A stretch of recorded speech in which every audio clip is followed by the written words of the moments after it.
We segue over to WWE, and Brandon Thurston has a story up on the site with data coming from Polestar, which is a trade publication that monitors ticket sales, gate figures, and we now have the gate number for last year's two-night WrestleMania 41.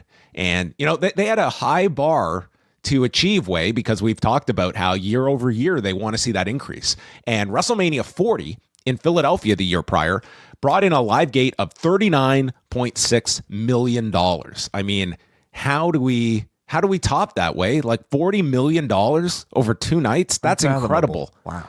Well, thanks to the brain trust of TKO, they saw a 66% increase last year. $66 million between these two nights at Allegiant Stadium in Las Vegas. So if folks want to look at the comparison to this year and why TKO is aggressively trying to find ways to, like, that's the number they are trying to top this year. And thankfully, we have unique partnerships such as today's announcement that WWE is partnering with Dude Wipes, the global men's hygiene brand highlighted by first-of-its-kind integrations. Never in a million years do I want to see the words Dude Wipes, men's hygiene, and integrations all mixed together. But this is how we're going to hit that figure. Or at least this won't go towards ticket sales, but you understand my the revenue. So this also coincides. This is from Brandon's article. The average ticket price for WrestleMania last year was about $635, nearly doubling the Philadelphia Mania, and that was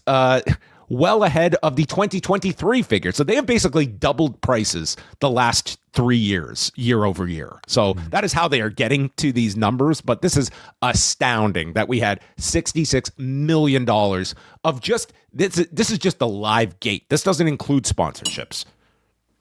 It's incredible, really. And I think you look at this, and there's really probably no question about like why New Orleans was passed aside this year.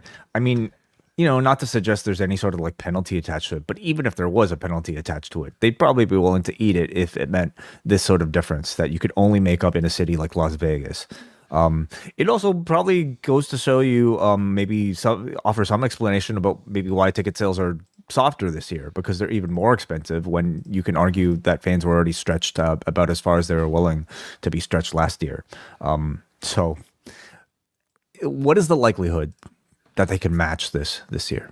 I think it's going to be tough, and it's going to be a while until we know what the actual gate figure, what the gates are. Like, this took almost a year to come through.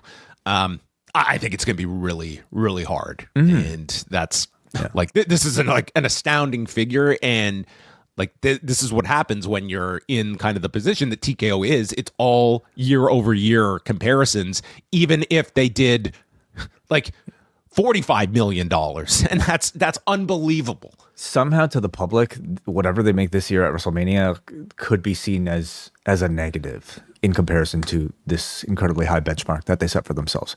This also tells you what we should be expecting for WrestleManias in the future, or what they will probably be expecting, what they'll be targeting for future WrestleManias. And so therefore smaller markets, and I feel like Toronto might be one of those, probably quite unlikely to see a WrestleMania anytime soon if we're playing with these numbers. And I mean, 2027 is going to be very important, because whatever that fee is for that Saudi Arabia is paying for WrestleMania, like if that goes great for Saudi Arabia and they're willing, hey, we want WrestleMania every year, it will go to Saudi Arabia every year if they're willing to pay for it. Saudi and Vegas might be the two places. That might be your ping pong. London, I'm sorry, I don't think you're. You take your tiny little belt and get out of here. Okay, yeah. That's London ain't happening. February on the Post Wrestling Cafe, we continue our review of Season 2 of WWE Unreal, including a big look at Seth Rollins' fake injury, which culminated in his appearance at SummerSlam. We're going to be looking back at Shinya Hashimoto with a special career retrospective on Rewind Away, plus a review of Extreme Rules 2011, as John Cena announces to the WWE audience that Osama bin Laden has been compromised to a permanent end. We'll also take a look at New Beginning in Osaka, TNA No Surrender, and new members can take advantage of a 7-day free trial. Go to postwrestlingcafe.com and jump on board in February.